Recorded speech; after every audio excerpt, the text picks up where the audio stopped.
Home studio. Studio in home.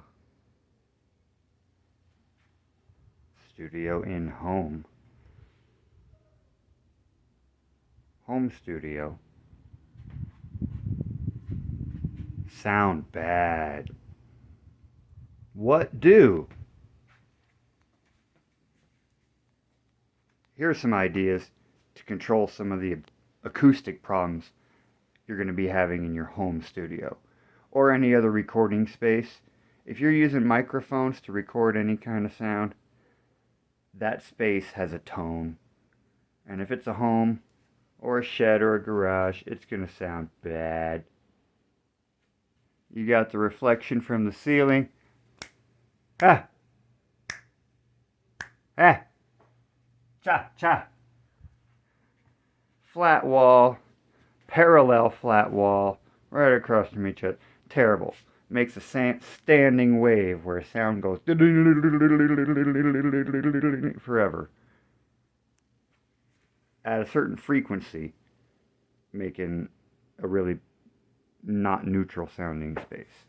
What to do about this reverberation? Well, for one thing, I'm making some panels. I'm going to make a variety of different panels. I'm going to put them all up. I don't got them all done yet, so this isn't about that. This is about my progress so far. But here's some things you can do. Check it out. What I got right behind me, you get a good look. I have some changing panels. These are what you would call like a changing wall.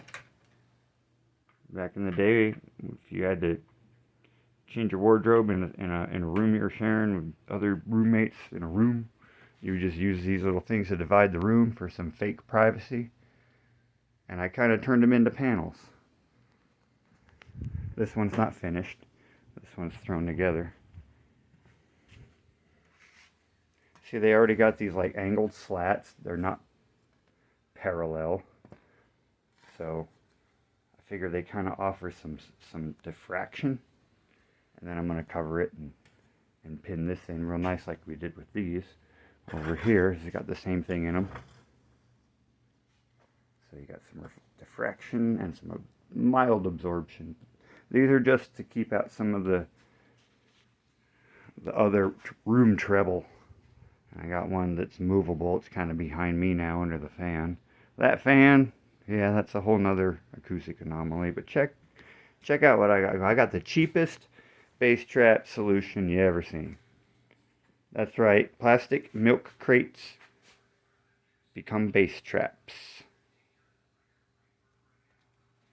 If you got access to some cheap plastic milk crates, you can use the square ones, but I like the rectangular ones. Get the rectangular ones. They're much better. Then just get some thrift store clothing or some excess clothing that you got laying around, that other people got laying around. Excess fabric. You don't got to go buy ridiculous poisonous fiberglass or expensive crushed denim. You got your own crushed denim. I got my own crushed denim right here.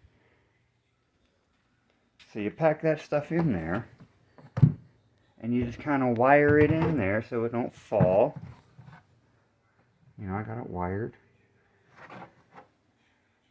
And I'm going to wire another, you know, little bit of them there, here and there. And these are going to be the lightweight ones that I'm going to probably hang from the ceiling. And then I got some heavier ones. This one's a lot heavier. That are going to go on top of, I'm going to put one on top of the racks where I have knick-knack stuff now. So I'm going to have some heavy ones up there in each corner, and I'm going to hang some lighter ones up there. And I'm going to make some more as I get some more. And so you know, you just kind of half pack them.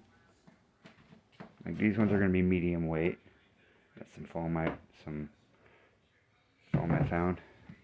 And then I'm going to wrap them in a sheet and pin it or staple it down to itself or whatever with a double layered sheet. Boom, bass traps. Cheap as heck. Let's see you do better. I'm Numb Thumb. This is Warheart Arts.